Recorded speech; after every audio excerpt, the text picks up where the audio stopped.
The Bulls need a legit rim protector. This is what I think. They need a 6'11", 7-footer. You know, this is just an example, but when Mark Williams was available, I get his injury history. You should have really tried as hard as you can to go get him or someone similar. Even a Clinton Capella, because his contract is expiring soon, would have been nice, and you had to get rid of Vooch, right? Josh Giddey. I actually do kind of believe, and you might not like it, but he is a 6'7", 6'8" point guard, ball handler, and in the new NBA, he is worth $20 million, $25 million. My thing is, I strongly believe he's not going to re-sign with a team that benches him, starts him, benches him, start him. He needs to be fully on the bench or fully starts, unless you're going to pay him the $30 million, $25 million that he's probably going to get from another team, because he is a restricted free agent. So let the NBA market tell you what he is. But I am open to bringing back Josh Giddey because of that. He's 21, 22 at the end of the day, and his confidence does determine how he plays his game.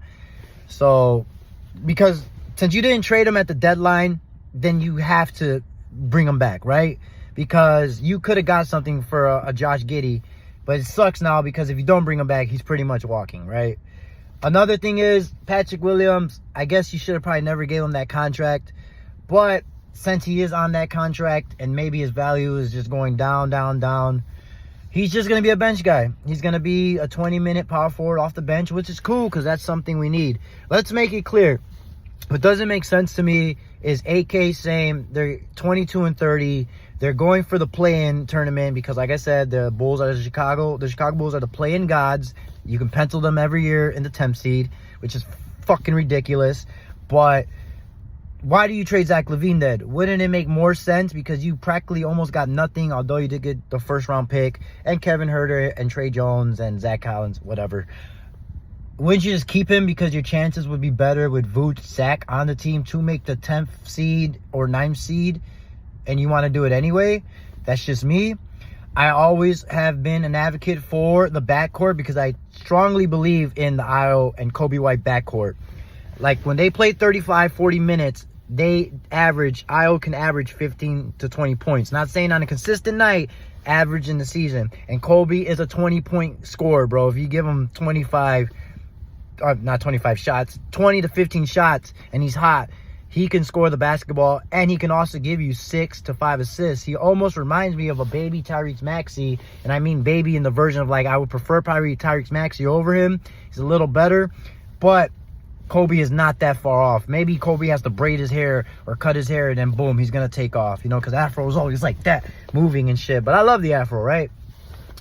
Vooch, maybe in the offseason we trade Vooch, let him finish out this year. It does make sense to keep Vooch because if you do want to make the play-in tournament, you need somewhat of a 20-10 guy. I would keep Smith because I do like him. He shoots very well. He does give you a nice rim protection for a 6'9" guy, and he does move pretty good laterally and can guard 2s and 3s, every now and then. Dalen Terry, just going to be a bench guy. Going to expect 10 minutes, 5 minutes, nothing much. Julian Phillips, I'm definitely keeping because he reminds me of a baby Derrick Jones if he could just work on his jump shot a little more and his defense. Trey Jones, I'm also keeping too because it's good to have a backup point guard that is the fundamentally, actually plays the point guard, the fundamentals, which is a pass first, shoot when he needs to shoot. You get what I mean. And we have Lonzo Ball. So that's another reason why I'm okay with the Josh Giddey walking, because it would open the ball handling more for Kobe White. But I also, like I said, would like a Josh Giddey because the ball movement is excellent, honestly, when he's on the court. I mean, I'll give him that, bro. The dude does look to pass the ball. And I like guys who are especially 6'7", 6'8", that could pass the ball and attack the rim. So we'll see. But I do think he's going to get the $20-25 million. But it's just because we're not getting Cooper Flag. The Bulls are too good.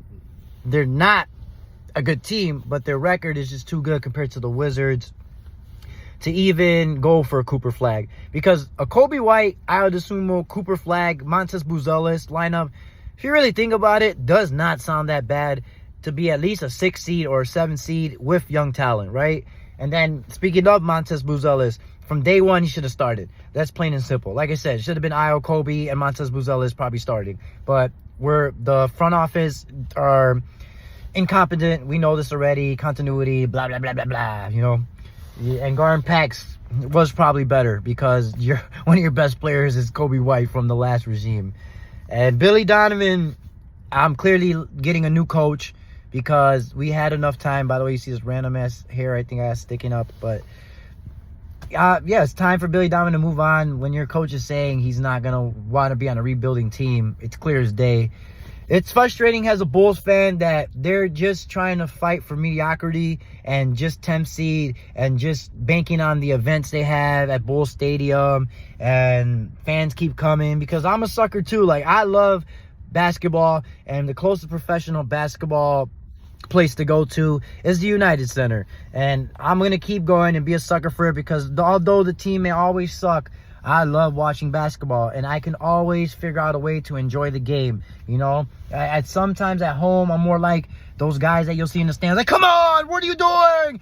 What's going on with the team? Sell the team. Yeah, I have my moments like that, but I try to stay composed and think what the front office is thinking, because the front office is clearly thinking that we always have a chance to be in the playoffs. We are giving the fans enough for them to come back, because we are at least competing enough to be, they're not irrelevant, but they're in the mix, like I said, to be in the play-in, and they're top 3 in pace, top 5 and shooting threes.